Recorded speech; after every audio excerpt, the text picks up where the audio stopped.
अगर इसकी जगह कोई दूसरी होती तो उसमें दाना भी नहीं बनता, दाना क्या है मेरा गलकिन 3 बीघा में खाई नहीं उगड़ जाती।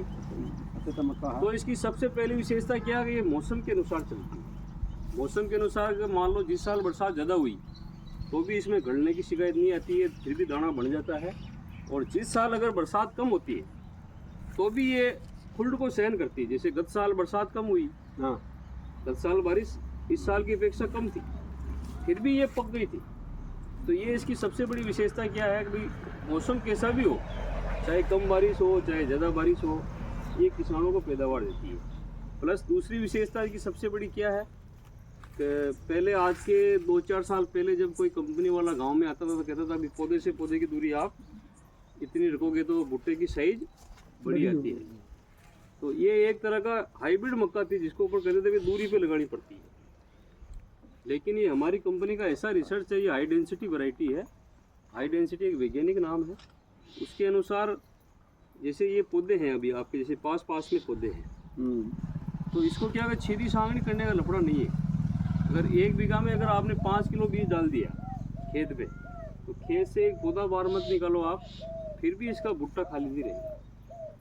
ये इसकी दूसरी सबसे बड़ी विशेषता है कि भाई इसमें आपको दूरी रखने की ज़रूरत नहीं है। अगर पौधे आपके पास पास भी है, जैसे अंदर देखोगे तो पौधे पास पास में, लेकिन सब पे भुट्टा आ रहा है।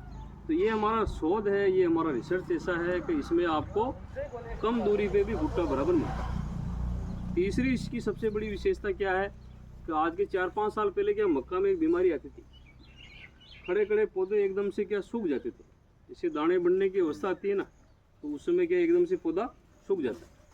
तो इसमें क्या है कि जैसे गवर्नमेंट का रूल है भी मक्का के अंदर थायरम की दवाई लगाना जरूरी है, तो हमारी कंपनी थायरम के साथ में इसके बीज के उपचार के साथ में डेल्टामेथ्रिन नाम की एक दवाई लगाती है। उससे क्या है कि पौधा शुरू से लगा के लास्ट तक हरा रहता है, इसमें उकड़ने की प्रॉब्लम नहीं आती। ये इसकी सबसे बड़ी तीसरी विशेषता है। चौथी विशेषता इसकी क्या है कि पिछले आप देख रहे हो 2-3 साल से मक्का में क्या इल्ली का प्रकोप आ रहा, लट लग रही है। लट का प्रकोप आ रहा, जिससे क्या अगर दवाइयाँ छांटनी पड़ती है, ज़्यादा फसल खराब हो जाती है, भुट्टे में लट घुस जाती है, अंदर से यहाँ निकल जाती है। लेकिन हमारी कंपनी ने एंटामोलॉजी लैब के अंदर इस बीज के साथ रिसर्च किया है। थायरम डेल्टामेथ्रिन के साथ में एक दवाई और डालते हैं, थायोमेथोक्सोम। उसको डालने से क्या कि इसमें रेसिस्टेंट पावर ज़्यादा होता है। तो उससे क्या होता है कि इसके अंदर क्या अगर लट आसानी से घुसती नहीं है, इसमें इल्ली का प्रकोप बहुत कम लगता है। मैं ये नहीं कह रहा लगता नहीं, लेकिन कम लगता है, दूसरी मक्का के बजाय इसमें कम लगता है। प्लस 5वीं सबसे बड़ी विशेषता क्या होती है, किसान को क्या चाहिए, ये सब होने के बाद में किसान सोचता है कि मेरे को पैदावार चाहिए, सब कुछ बढ़िया है, लेकिन जब इसमें वजन नहीं बैठेगा तो फिर मतलब क्या। तो इसकी 5वीं सबसे बड़ी विशेषता मैं आपको दिखा रहा हूँ। जैसे ये भुट्टा तोड़ता हूँ मैं, आप देख सकते हैं बिल्कुल उंगली जैसा ढूंढिया है। इसको बोलते हैं सेलिंग परसेंटेज। जैसे मान लो इधर के दाने को निकालोगे आप, तो दोनों दानों को मिलाओगे तो मिल जाएंगे।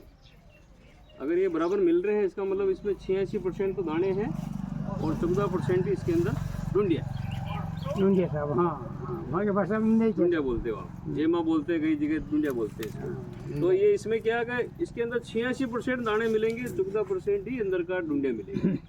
तो उससे क्या होता है कि इसमें वजन दूसरे के मुकाबले ज़्यादा बैठता है। कोई बोरी मान लो किसी अन्य कंपनी की मक्का है तो वो आपके 80-85 किलो की आएगी, इसको भरोगे तो आपके 100 किलो से ऊपर बोरी का वजन बैठेगा। तो इसलिए इसमें क्या वजन ज़्यादा बैठता है, वजन ज़्यादा। तो ये इसमें क्या है कि सभी तरह की चीज़ें आपके उपलब्ध हैं इस मक्का के अंदर। मौसम चाहे कैसा भी हो पैदावार देगी, पास में है तो भी आपको पैदावार देती है। सीधी सांगनी करने का लफड़ा नहीं है। सीधी सांगनी लपड़े का मतलब हो गया खेत में पौधे ज़्यादा होंगे तो भुट्टे ज़्यादा होंगे, भुट्टे ज़्यादा होंगे तो पैदावार ज़्यादा आएगी, और खेत में पौधे ज़्यादा होंगे तो चारा भी ज़्यादा होगा। ये चीज़ें इसमें विशेषता हैं। दूसरी